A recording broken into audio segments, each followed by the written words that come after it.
Welcome to Eternal_Sovereign, your fresh haven where ageless wisdom meets modern insights. We're elated to see visionaries, dreamers, and seekers joining us. Here we explore knowledge, creativity, spiritual growth, all designed to inspire and resonate with your journey. As we start this voyage, a blessing. May wisdom guide, discovery thrill, unity strengthen us. We wish each viewer peace, growth. May this channel serve as a beacon of hope and inspiration source.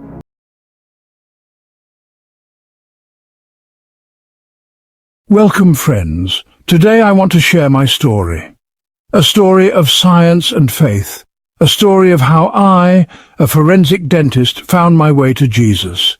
You see, my life was built on logic, evidence, facts. As a dentist, I dealt with the tangible, the visible. I never felt the need for something more, something beyond the physical world. Religion seemed unnecessary. I was Jewish. Why would I need Jesus? Why would I need anything more than what I could see and touch?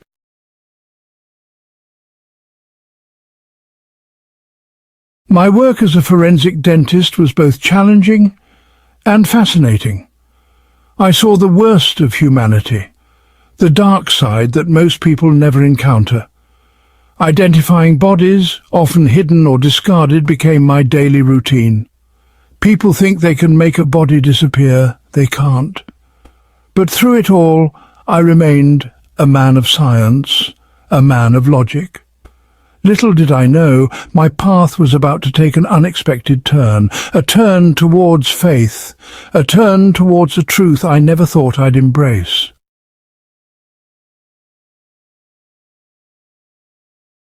In my line of work, you confront the reality of death every single day.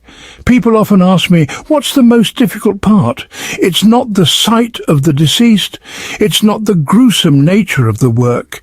It's the knowledge that someone believed they could make another human being vanish. They think burying a body is enough, or dismembering it, or sinking it in a river. But the truth is, the human body is a stubborn witness. It leaves clues. And I, as a forensic dentist, was trained to find those clues, to give a voice to the silenced.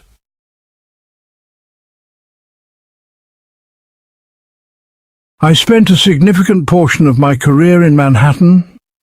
The city that never sleeps also had its share of secrets. Secrets that often ended up in the depths of the East or Hudson River. The water, you see, holds a certain allure for those desperate to dispose of their sins. But the river whispers its secrets, it carries the weight of their actions, and eventually it surrenders its victims to the surface, to us.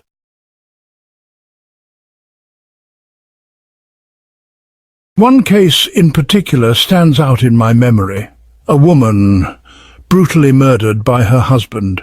He thought he could erase his crime by concealing her body in a weighted 50-gallon drum.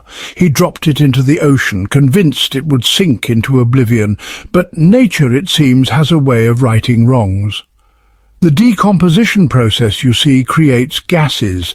These gases, trapped within the drum, slowly lifted it from its watery grave. The ocean, once his accomplice, became his betrayer. The drum bobbed to the surface, a macabre buoy marking the spot of his heinous act.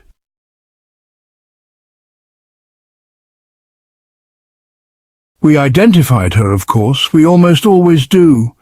Inside the locket, we found a tiny, faded photograph. The very symbol of their love, this locket, was now a silent witness to its tragic end. That night, I walked home through the rain-soaked streets of Manhattan.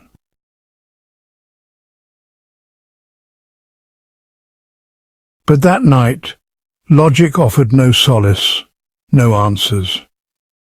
As I sat in my study, the silence seemed to amplify the questions swirling in my mind. Where was the justice in such a tragedy? What happened to us after we breathed our last? Was there something more to this life than the cold, hard evidence I dealt with every day?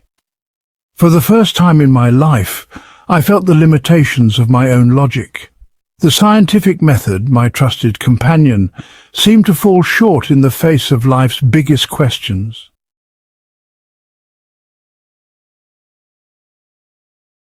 Section 3, a seed of doubt. The woman in the drum, her story, it planted a seed of doubt within me.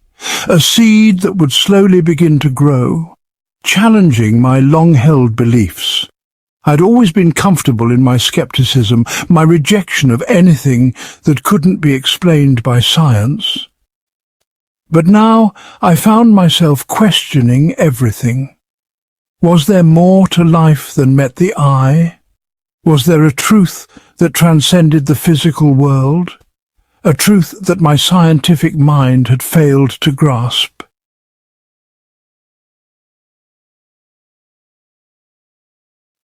Section 1. A new influence.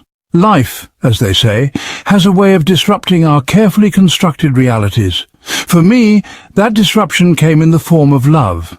I met a wonderful woman. She was everything I wasn't: warm, compassionate, and deeply religious. She was Catholic. We fell in love, two souls from different worlds drawn together by an invisible force. She wanted a religious wedding. I, ever the pragmatist, saw it as an unnecessary formality, but for her it was important.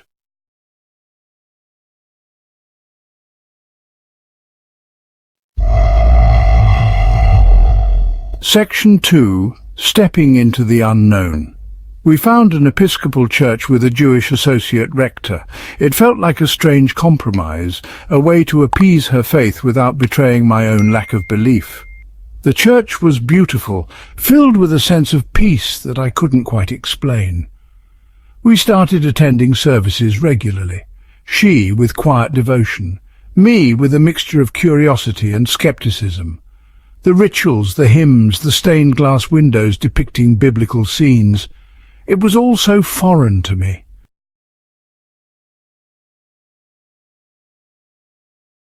But there was something about the rector's words that resonated deep within me. He spoke of love, forgiveness, and a hope that extended beyond the grave. His name was Steve. He had a way of making the ancient stories of the Bible come alive, of finding relevance in their teachings for our modern lives. I found myself listening, really listening, for the first time in my life. My wife, sensing my growing interest, gifted me a Bible. I started reading it, not out of any sudden religious zeal, but out of sheer intellectual curiosity. As I delved into the Gospels, I found myself drawn to Jesus. His simple yet profound teachings transcended time and culture. His miracles and compassion challenged my skepticism. I found a different kind of evidence, the evidence of changed lives.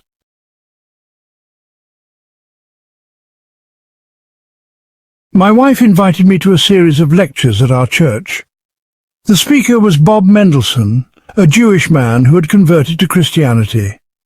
He presented a compelling case for Jesus from an intellectual perspective. He addressed the historical evidence for Jesus' existence and the prophecies in the Old Testament. For the first time, I began to see Jesus through a Jewish lens.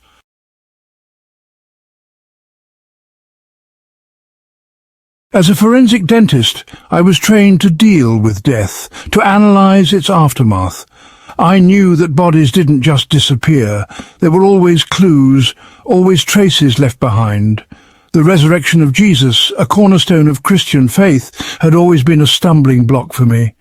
It seemed impossible, a violation of everything I knew about the natural world. But the more I considered it, the more I realized that the resurrection was not just a matter of faith, but a matter of evidence. If Jesus' body had not been resurrected, where was it? The resurrection had to be true, and if it was true, then everything else Jesus said had to be true as well. For years I relied on evidence in the courtroom, evidence in the lab, evidence that could be seen, touched, analyzed, but the resurrection of Jesus presented a different kind of evidence. It was historical evidence, eyewitness accounts, the empty tomb, the transformed lives of those who knew him best. The more I considered this evidence, the more compelling it became.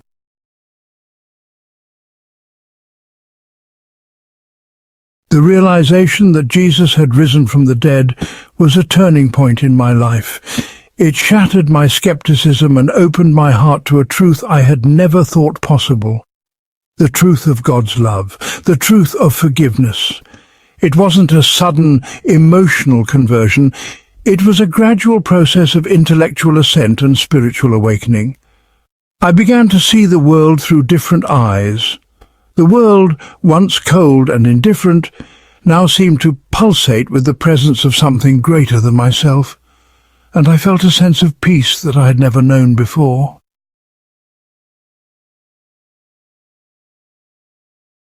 I decided to take a leap of faith.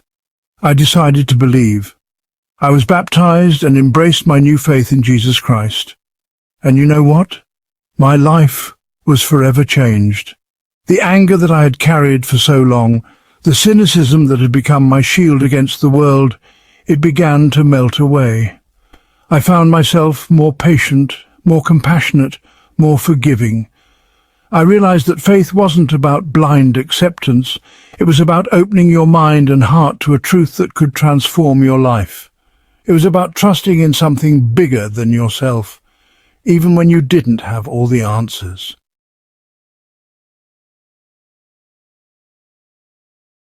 My journey from forensic dentistry to faith was unexpected, to say the least. It wasn't a straight line, but a winding path filled with twists and turns. But it was the most important journey I've ever taken. It led me to a truth that set me free. And it's a journey that continues to this day. Every day I'm learning more about my faith, about myself, about the love that binds us all together.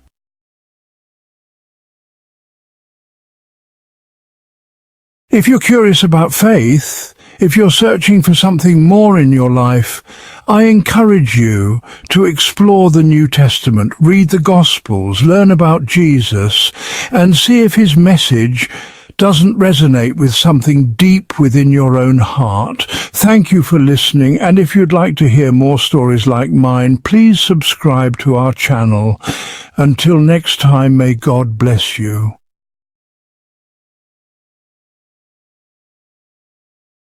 My work as a forensic dentist demanded a keen eye for detail and a commitment to facts. It was a world of tangible evidence. Yet this world led me to faith. Confronting mortality opened my heart to something beyond the empirical. The resurrection of Jesus became the cornerstone of my faith.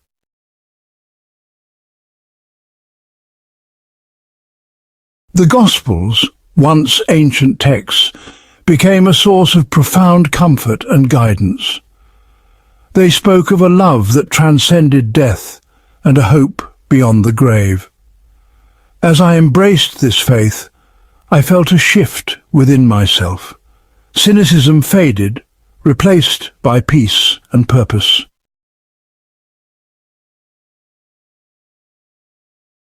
My journey from forensic dentistry to faith was not a rejection of logic or science. It was an expansion of my understanding, recognizing truths beyond what we can see and touch. It led to a deeper appreciation for life's beauty and complexity, and a belief in love's power to redeem. If a man of science can find faith, then so can you. The journey may surprise and challenge you, but it will be the most rewarding journey you will ever take.